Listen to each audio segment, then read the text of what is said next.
అది సార్ పరిస్థితి. ఆహ్,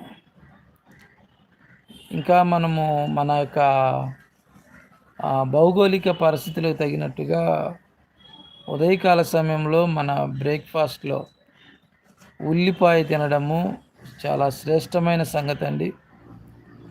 చూడండి, పెరుగన్నము ఉల్లిపాయ గానీ, గంజి ఉల్లిపాయ గానీ, ఇక ఏదైనా దేనిలోనైనా ఒక ఉల్లిపాయ టచ్ చేయగలిగితే ఆహ్, ఉల్లిపాయ మనిషిని ఇమ్యూనిటీని పెంచుతుంది. నీరసాన్ని దగ్గరికి రానివ్వదండి.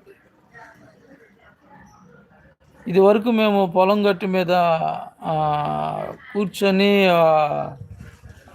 క్యాన్‌లో టిఫిన్ క్యాన్‌లో పెరుగన్నం తీసుకొని దాంట్లో ఉల్లిపాయలు, పచ్చిమిరపకాయలు పచ్చియే పచ్చిమిరపకాయలు, పచ్చి ఉల్లిపాయలే కొరుక్కొని, నంజుకొని ఆ పెరుగన్నం తింటా ఉంటే చాలా రుచిగా బాగుండేది. అయితే ఉదయం మొదలుకొని సాయంకాలం వరకు అది తిన్న తర్వాత నీరసం ఉండదండి.